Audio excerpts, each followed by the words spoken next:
지난 5월부터 시작된 느헤미야 강해가 오늘 17번째 말씀으로 이제 마무리하게 됩니다. 이제 책거리를 해야 되는데 우리가 지난 시간 동안 느헤미야 구석구석을 속속들이 다 살핀 것은 아니지만 느헤미야 한 권에 포함된 이 전체 맥락을 통해서 하나님께서 지금 우리 공동체에게 어떤 말씀을 주시는지 매주 말씀을 나누고 또 은혜를 받는 시간이었습니다. 참 감사한 시간이었는데요. 여러분들도 그러셨죠? 네. 지난주에는 우리가 성벽 봉헌식에 대해서 함께 살펴보았습니다. 이 성벽 봉헌식에 중요한 두 가지 장면, 특징이 있다라고 했는데, 먼저 첫 번째 장면은 레위인들, 찬양하는 레위인들이 가장 앞장서서 나가고 그 뒤를 백성들이 따라가면서 드렸던 바로 찬양의 예배였다라고 하는 것입니다. 또 하나의 장면은 백성들이 두 무리로 나눠서 한 무리는 오른편으로 한 무리는 왼편으로 성벽 위를 직접 걸어다니면서 행진했던 바로 감사의 예배였다는 것입니다. 그들은 직접 그들의 발로 걸어가며 그 성벽을 둘러보며 하나님의 일하심의 흔적, 열매들을 다시 마음 깊이 새기며 하나님께 깊이 감사할 수 있었습니다. 이처럼 유력한 사람이나 어떤 사람의 공이 아니라 오직 이 모든 공사 과정 가운데 함께 하셨던 하나님의 은혜를 찬양하고 감사하는, 오직 하나님께만 영광 돌리는 그러한 예배였습니다. 또한 유대 공동체가 지난 과거 속에서 역사하셨던 하나님의 일하심에 대해서 찬양과 감사로 반응할 뿐만 아니라 시편 48편의 고백처럼 하나님께서 이 백성들의 영원한 하나님이 되셔서 그들을 죽을 때까지, 아니 죽음 넘어서까지 인도하실 하나님을 바라보는 소망의 예배이기도 했습니다. 이처럼 성벽 봉헌식은 성벽을 완성하고 난 뒤에 이들이 누렸던 모든 영적 부흥회의 마침표를 찍는 것과 같은 완벽한 마무리가 되었습니다. 우리가 마지막으로 살펴볼 13장 말씀은 그 이후에 있었던 일에 대한 말씀입니다. 느헤미야 1장에서 수성궁에 있던 한 유대인 관리에게 예루살렘으로부터 소식이 들려왔고 그 일을 두고 하나님께 울며 기도하며 시작했던 그 일이 느헤미야 12장에 와서 일단락 됩니다. 저는 13장을 읽으면서 어떤 면에서는 차라리 13장이 없었으면 더 좋았겠다라는 생각을 하기도 했습니다. 제가 왜 그렇게 생각했는지 오늘 말씀을 나누면서 설명드리겠습니다. 13장 1절부터 3절까지는 12장의 성벽 봉헌식과 연결된 말씀입니다. 성벽 봉헌식 날에 그 백성은 다시금 율법의 말씀을 듣고 이 암몬과 모압 사람들을 그 백성들 가운데서 분리하기로 결정했습니다. 신명기 23장 3절에서 6절 말씀을 보면 암몬과 모압 사람을 영원히 하나님의 총회에 들어오지 못하게 하라는 명령이 있습니다. 왜냐하면 과거 이스라엘 백성들이 애굽을 나와서 이제 가나안 땅에 도달하려고 할 때에 그 암몬과 모압 족속에게 우리가 평화적으로 당신들 땅을 지나가겠습니다라고 양해를 구했음에도 불구하고 그들은 이스라엘 백성들을 적대시했고 심지어 저주하는 자를 돈으로 매수해서 이스라엘 백성들을 저주하게 만들었습니다. 물론 하나님께서 그 가운데 개입하셔서 그 저주를 변하여 복이 되게 하셨지만 하나님께서는 이 일에 대해서 매우 진노하셨고 암몬과 모압인을 여호와의 총회에 드리지 말라고 강력하게 경고하셨습니다. 그 말씀을 듣고 백성들은 즉각적으로 무리 속에서 그들을 분리했습니다. 왜 갑자기 이 말씀을 다루는가 하면 그 이후에 나올 내용 때문에 그렇습니다. 3절과 4절은 성경에 보면 붙어 있지만 실제 역사적으로는, 그리고 내용적으로 보면 시간적으로 상당히 떨어진 이야기입니다. 먼저 느헤미야 1장 1절을 보겠습니다. 1장 1절 함께 읽겠습니다. 시작. 하가랴의 아들 느헤미야의 말이라. 아닥사스다 왕 제20년 기슬레월에 내가 수상궁에 있는데. 이야기가 시작되는 때가 언제라고 말하고 있습니까? 아닥사스다 왕 제20년입니다. 그런데 느헤미야 13장의 시기에 대해서 우리 6절 말씀 보겠습니다. 시작. 그때는 내가 예루살렘에 있지 아니하였느니라. 바벨론 왕 아닥사스다 32년에 내가 왕에게 나아갔다가 며칠 후에 왕에게 말미를 정하고. 즉 이때는 아닥사스다 왕 32년이었습니다. 처음에 느헤미야가 예루살렘으로 돌아가려고 할 때에 아닥사스다 왕에게 일정 기간 말미를 정하고 왔기 때문에 그는 성벽 봉헌식을 마무리하고 어느 기간에 다시금 아닥사스다 왕에게 돌아갔습니다. 그리고 일정 시간이 지나서 다시 두 번째로 예루살렘에 귀환하게 된 것입니다. 느헤미야가 일기 사역을 잘 마무리하고 그 백성들이 끝까지 율법의 말씀을 듣고 잘 순종하는 모습을 보고 돌아갔다가 다시금 예루살렘으로 돌아오는데 무엇을 기대했을까요? 언약 앞에 서약하며 말씀을 붙들고 살겠다고 다짐했던 그 모습 그대로 그 백성들이 살기를 바랬을 것입니다. 외적으로나 내적으로 회복된 것을 보고 돌아갔으니 이 백성이 이제는 그 위에서 더 하나님을 가까이 하고 하나님을 예배하는 모습을 확인하기를 원했을 것입니다. 그런데 기대했던 상황과는 완전히 반대였습니다. 그가 첫 번째 귀환했을 때는 이미 예루살렘의 비참한 상황에 대해서 알고 있었기 때문에 그 비참한 현실을 보면서도 이해할 수 있었지만, 받아들일 수 있었지만, 이번 방문에는 느헤미야가 정말로 큰 충격을 받을 수밖에 없었을 것입니다. 그가 예루살렘으로 돌아와서 가장 먼저 알게 된 것이 4절에서 9절까지 나오는데 바로 대제사장 엘리야십의 죄악이었습니다. 그가 도비아라고 하는 사람을 위해서 큰 방을 만들어 주었는데 불행히도 그 방은 원래 용도가 하나님의 전의 방으로 소재물과 유향과 그릇과 레위인, 문지기, 제사장들에게 주는 것을 보관하는 그런 방이었습니다. 여러분, 도비아가 누굽니까? 이스라엘 성벽을 재건할 때에 가장 앞장서서 방해했던 인물입니다. 이스라엘 향해서 비웃던 자, 더군다나 그는 암몬 사람이었습니다. 바로 앞이었던 1절부터 3절까지 말씀에서 암몬과 모압 족속을 다 쫓아내라는 모세율법에 백성들이 순종했는데 불과 얼마 지나지 않아서 그를 예루살렘 안으로 들일 뿐만 아니라 심지어 성전 안 하나님을 섬기는 자들에게 주기 위한 창고를 치우고 방까지 내어준 것입니다. 대제사장의 허용 가운데 이방인을 이 성전 안까지 들인 죄가 일어났다는 것은 죄악이 그 당시 백성들의 삶 가운데 얼마나 깊숙하고도 철저히 침투했는지를 보여주는 대표적인 사건이라고 할 수 있습니다. 이 사건을 필두로 느헤미야는 백성들의 삶을 면밀하게 살피기 시작합니다. 그래서 오늘 본문, 여러분 성경 가지고 계시죠? 본문 10절과 15절과 23절을 보면 세 번 비슷한 말이 반복되어 나오는데 그게 무엇입니까? 10절 시작을 보면 내가 또 알아본즉, 그리고 15절에 그때에 내가 본즉, 그리고 23절에 그때에 내가 또 본즉이라고 나옵니다.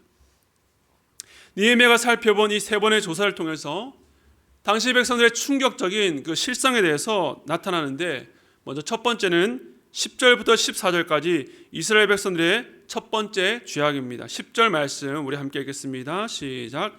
내가 또 알아본즉 레위 사람들이 받을 몫을 주지 아니하였으므로 그 직무를 행하는 레위 사람들과 노래하는 자들이 각각 자기 밭으로 도망하기로. 무슨 말입니까? 레위인들은 성전을 중심으로 섬기는 자였기 때문에 다른 백성들이 그 레위인들이 먹을 것과 입을 것을 책임져 주어야 했습니다. 그런데 백성들이 레위인을 위해서 하나님께 드리기로 한 것을 드리지 않았습니다.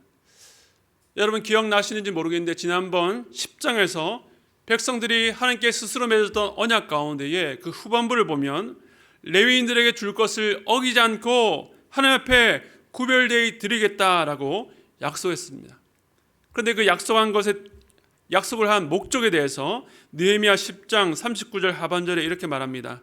그리하여 우리가 우리 하나님의 전을 버려두지 아니하리라. 이러한 그들의 결의와 결단을 무색해 만드는 일이 벌어진 것입니다. 백성들이 레위인들의 쓸 것을 주지 않자 레위인들은 자기의 직무를 다 버려두고 각기 자기 밭으로 돌아가 버렸습니다. 성전을 책임지고 돌봐야 될 레위인들이 다 가버렸으니까 그 성전이 어떻게 되었겠습니까? 이에 대해서 느헤미야가 꾸짖습니다. 우리 11절 말씀 함께 보겠습니다. 시작. 하늘전이 어찌하여 버림바 되었느냐. 지난 10장에서 우리가 이제는 하나님의 전을 버려주지 않겠습니다라고 했는데 불과 1년 만에 백성들은 다시 하나님의 전을 버린 것입니다.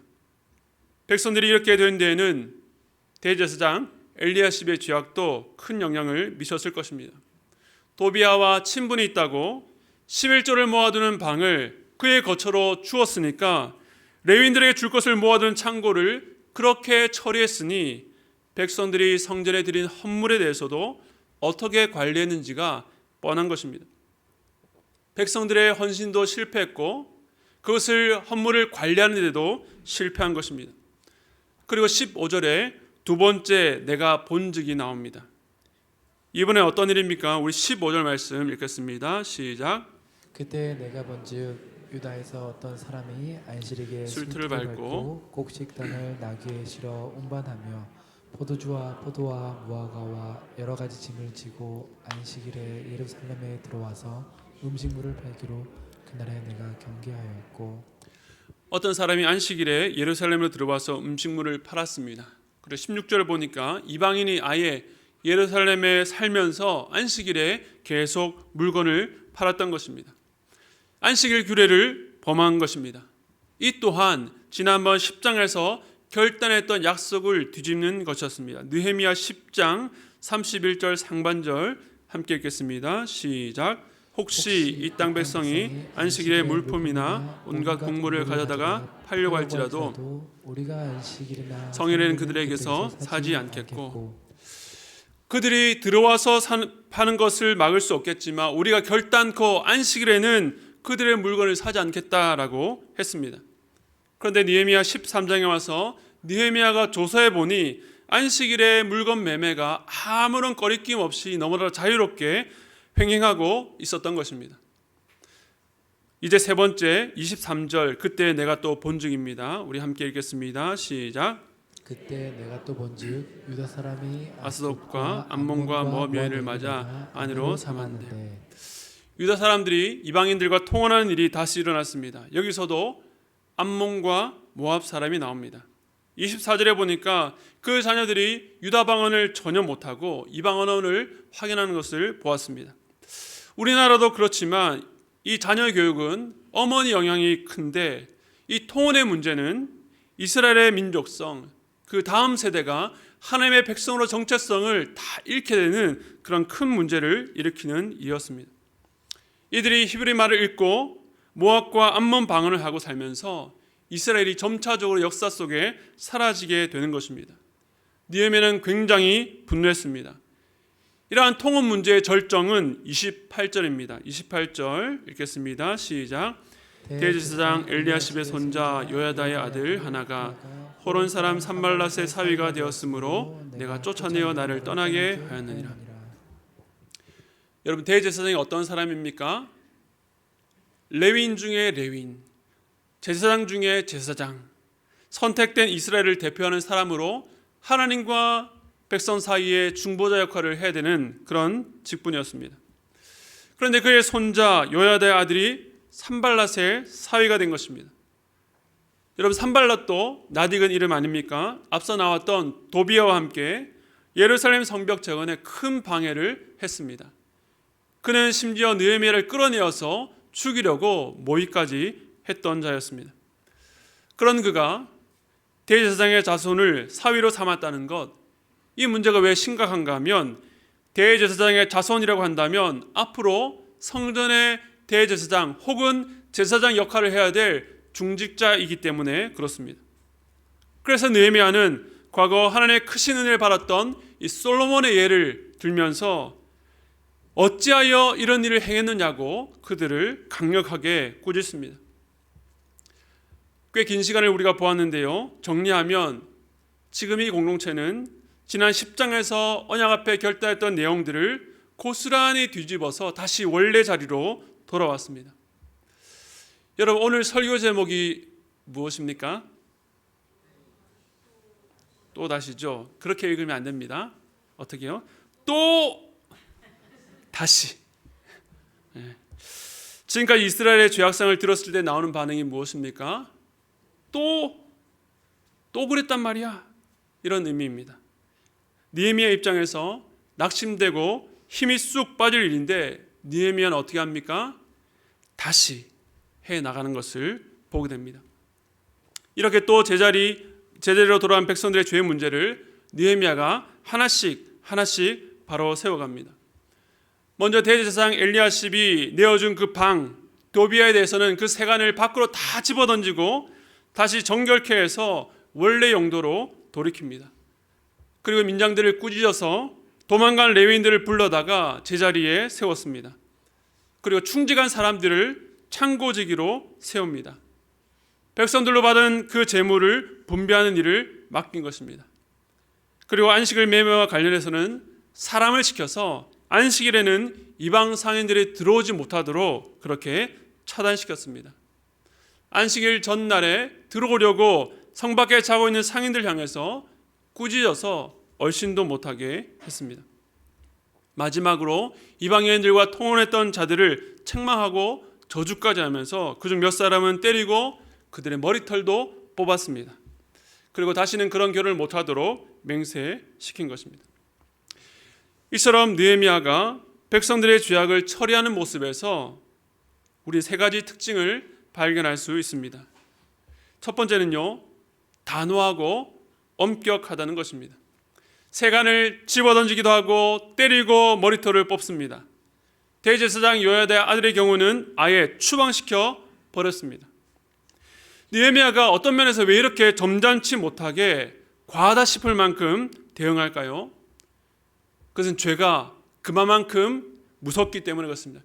죄의 파급 효과가 우리가 생각하는 것보다 훨씬 더 크기 때문에 그렇습니다. 여러분 몸에 갑자기 불이 붙었습니다. 여러분 어떻게 하겠습니까?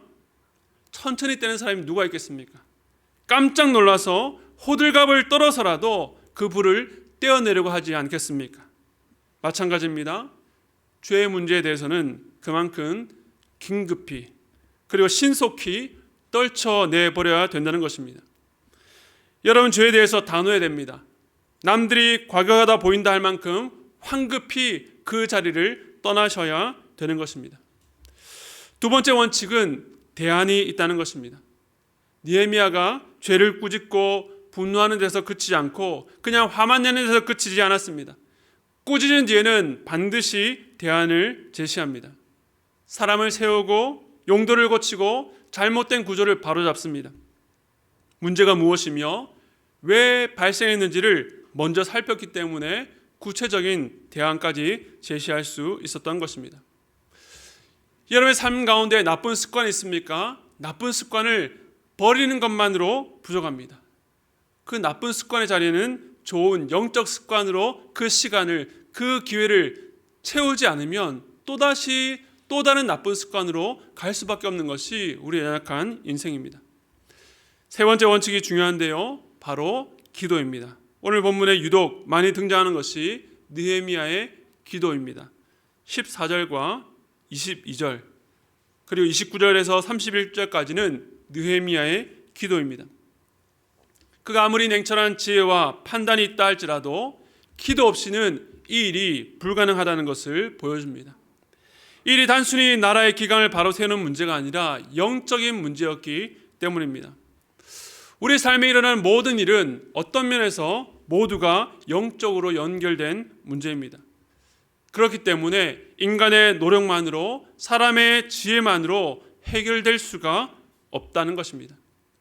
기도란 우리가 할 수 없음을 인정하고 하나님의 도우심을 구하는 것입니다. 그렇기 때문에 느헤미야는 공동체의 죄를 다루고 치리하고 바로잡는 이 일을 기도하면서 감당하고 있습니다. 주님의 도우심을 구하는 것입니다. 이처럼 죄에 대해서 단호하고 엄격하지만 대안을 갖고 또 주님의 도우심을 구하며 기도하며 백성들의 잘못된 삶을 하나씩 제자리로 갖다 놓고 있습니다. 이렇게 13장 말씀을 내용적으로 정리해 보았습니다. 느헤미야가 다시 돌아와서 여러 가지 문제들을 다시금 정리했는데 아마 여러분들도 그렇고 저도 그렇고 왠지 모를 찝찝함이 여전히 남아있을 것입니다. 느헤미야서가 마무리된 13장에 왔는데 마치 다시 원점으로 돌아간 것 같습니다. 설교자인 저도 참 난감합니다. 느헤미야 전체 내용이 지난 12장에서 아름답게 마무리되었는데 왜 13장을 두셔서 이렇게 문제가 여전하는 것을 보여줍니까? 예전 문제를 해결했다면 이제 더 나은 성장을 위해서 새로운 문제가 아니라 마치 다람쥐 쳇바퀴 돌아가는 것처럼 똑같은 문제가 반복되고 있는 것입니다. 이렇게 단 1년 만에 똑같은 죄를 짓게 되었는데 앞서 있었던 감격과 영적인 부흥은 과연 무엇이었는가라는 생각이 들기도 합니다. 조금 더 극단적으로 본다면 이렇게 어차피 다시 제자리로 돌아간다면 그 영적 부흥에는 그저 떠들썩했던 아무런 소용없는 일이 아닌가라는 생각이 들 수도 있습니다. 아름다운 마무리를 위해서라면 12장에서 끝나는 것이 자연스럽고 우리의 마음을 편안하게 합니다. 우리가 영화를 봐도 뭔가 결말이 분명해야 마음이 가뿐하지 않습니까? 가끔 인기 드라마에서 사람들이 많이 보는 그런 드라마에서 해피엔딩으로 끝나지 않는다라는 스포일러가 이제 돌게 되면 시청자 게시판에 난리가 난다고 합니다. 제발 주인공 죽이지 마라. 저들을 반드시 결혼시켜달라. 그렇게 시청자들이 아우성을 쳐서 기어코 작가가 처음에 계획했던 결말을 바꾸는 경우도 우리는 종종 보게 됩니다. 한편으로는 그런 현상을 보면서 이것이 실제 있는 일도 아니고 가상의 이야기일 뿐인데 왜 우리는 마치 주인공의 심정과 같이 꼭 그렇게 게시판에 글을 남겨서라도 해피엔딩을 보고 싶어 할까요? 우리가 사는 현실이 그렇지 않기 때문입니다. 우리가 사는 현실은 싸우고 실패하고 악의 선을 이기기도 하고 정직한 자가 야비한 자들에게 당하는 세상이기 때문에 적어도 드라마에서만큼은 정말로 내 마음을 시원케 하는 그런 해피엔딩을 기대하며 그것을 보면서 대리만족을 느끼고 싶어하기 때문일 것입니다. 그러나 성경은 가상의 현실이 아닙니다. 상상 속에 만들어낸 이야기도 아닙니다. 오히려 현실을 있는 그대로, 아니 사람들이 숨기고 싶어하는 이야기까지 들춰내어서 남김없이 파헤쳐 보여줍니다. 그야말로 우리가 살아가는 우리의 모습을 그대로 반영하고 있는 것입니다. 그런 의미에서 12장 다음에 13장은 어찌 보면 당연한 결과라고 할 수 있습니다. 이것은 우리 각자 개인의 삶을 봐도 그렇지 않습니까? 오늘 이 본문에 나타난 이스라엘 백성들은 우리와 사실상 이질감이 전혀 느껴지지 않습니다. 왜 이렇게 똑같은 죄를 반복해서 짓나라고 하다가도 꼭 우리의 모습이 그렇지 않습니까? 우리도 하나님께 헌신하고 하나님 말씀에 갈급해 그 말씀을 들으면서 때로는 눈물 흘리고 결단하고 하나님 앞에 서원도 합니다. 이제는 내가 다시는 그렇게 살지 않겠다고, 다시는 똑같은 죄를 범하지 않겠다라고 눈물로 회개하고 울었는데 우리를 당황시키는 것은 무엇입니까? 예전과 똑같은 자리, 예전에 넘어졌던 그 자리에 또다시 넘어져 있는 우리를 발견하기 때문이 아닙니까? 마치 돼지가 그 토한 것을 다시 먹는 것처럼 죄를 반복해서 짓는 우리의 모습을 보게 됩니다. 처음에 그런 일을 겪게 되면 그래서는 안 되지 라고 마음을 추스르다가도 나중에는 스스로 합리화하고 더 나아가면 스스로에게 실망하다가 이제는 그런 반복되는 죄에 대해서 무감각하게 되는 것입니다.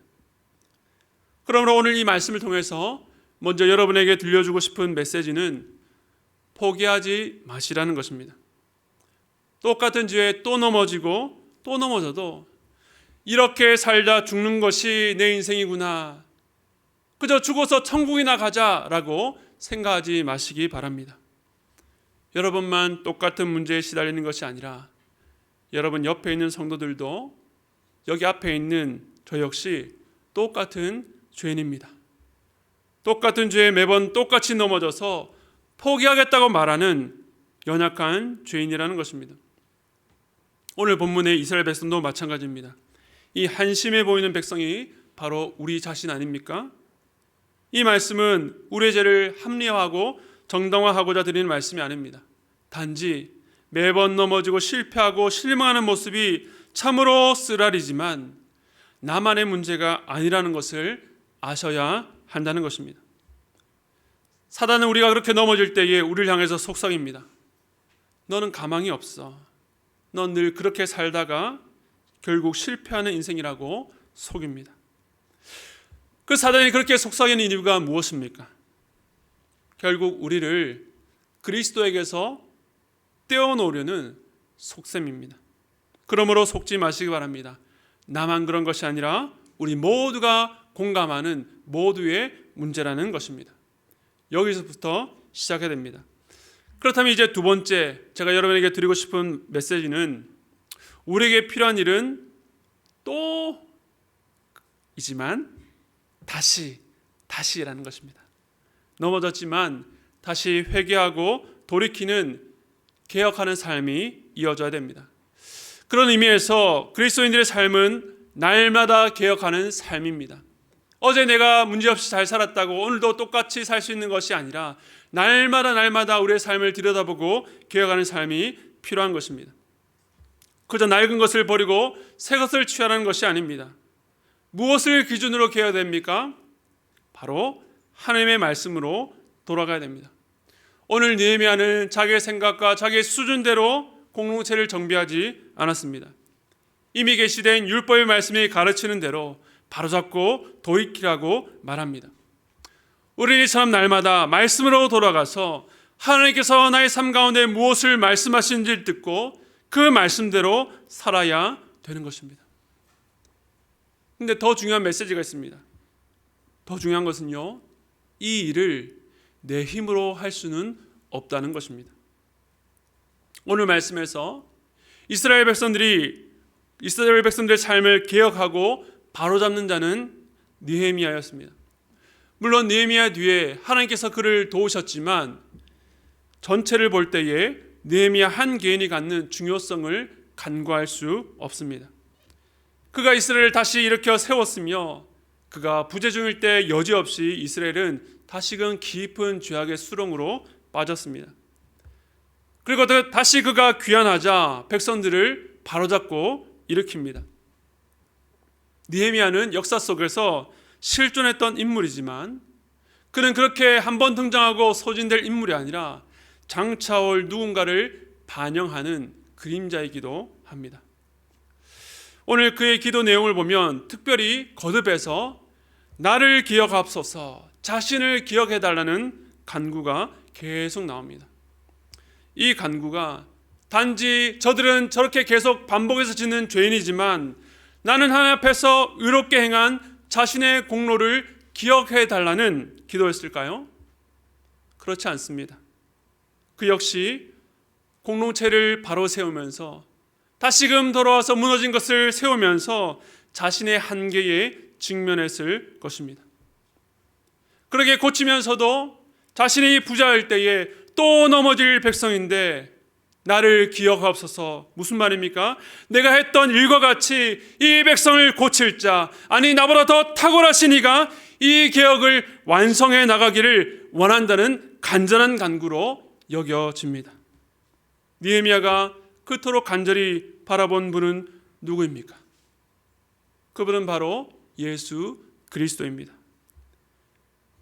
느헤미야가 예루살렘으로 돌아와서 폐허했던 것을 일으키고 이스라엘 백성 가운데서 회복이 일어난 것, 또다시 돌아와서 죄를 드러내고 꾸짖고 싸매고 고친 그 사역은 예수님께서 지금 이 땅 위에서 저와 여러분들을 위해서 하시는 일과 같습니다. 주님은 그 사역을 더 완벽하게 그리고 더 철저하게 하실 수 있는 분인 것을 믿으시기 바랍니다. 오늘 이스라엘 백성들의 모습 속에서 우리를 발견합니다. 부흥을 경험했지만 또다시 넘어지는 연약함, 반복되는 죄가 그렇습니다. 그러나 우리가 이들과 다른 점이 있다면 우리는 신약시대를 살아가고 있는 하나님의 자녀라는 것입니다. 구약과 신약의 차이가 무엇입니까? 그것은 바로 예수 그리스도의 오심입니다. 오늘 본문에서 이스라엘은 뛰어난 지도자 느헤미야가 부재하자 여지없이 무너졌습니다. 그것은 느헤미야 역시 시공의 제약을 받을 수밖에 없는 한 연약한 인간이기 때문에 느헤미야는 그 백성들과 한정된 시간 안에만 있을 수밖에 없었기 때문입니다. 그러나 우리와 함께하고 계신 예수 그리스도는 어떤 분이십니까? 바로 하나님이십니다. 그분은 영원하시고 한계가 없으신 우리의 구원자가 되십니다. 오늘 본문 속에 이스라엘 백성보다 우리에게 더 나은 점이 있다면 이와 같이 영원하시고 완전하신 예수 그리스도께서 우리와 연합하여 우리 안에 늘 함께 하신다는 사실입니다. 그 예수님께서 오늘도 우리 안에 계셔서 우리의 죄를 드러내시며 우리를 친히 고치시고 하나님 앞에 서는 그날까지 우리의 손을 붙들고 인도해 나가실 것입니다. 우리가 할 수 있고 해야 될 것은 그 왕으로 계신 주님을 인정하고 주님께 순복하며 하루하루를 살아가는 삶입니다. 말씀을 마무리하겠습니다. 우리 자신만 보면 낭망할 수밖에 없고 절망할 수밖에 없지만 우리 안에 왕으로 계신 예수님만을 바라보시기 바랍니다. 개혁하는 삶이란 내가 말씀 보고 내가 말씀대로 살자고 내가 노력해서 되는 삶이 아닙니다. 내 안에 계신 예수님께서 나의 주인이 되셔서 말씀을 가르쳐 주시고 뿐만 아니라 그 말씀에 순종할 수 있는 능력을 주셔서 우리가 점점 예수 그리스도를 닮아가도록 이끌어 가시는 그 과정을 따라가는 것입니다. 그 길에서 예수님은 결코 저와 여러분들을 포기하지 않으십니다. 그러므로 또 하고 넘어진 그 자리에서 다시 하고 우리의 손을 붙들고 계신 주님을 바라보고 주님이 일으키신 그 손을 붙잡고 일어서는 저와 여러분 되시기를 바랍니다. 여러분의 일상에서 예수님께서 여러분의 왕으로 여러분의 주인으로 다스리심으로 말미암아 여러분의 인생 가운데 날마다 개혁이 일어나는 복된 삶을 사시기를 주님의 이름으로 축복합니다.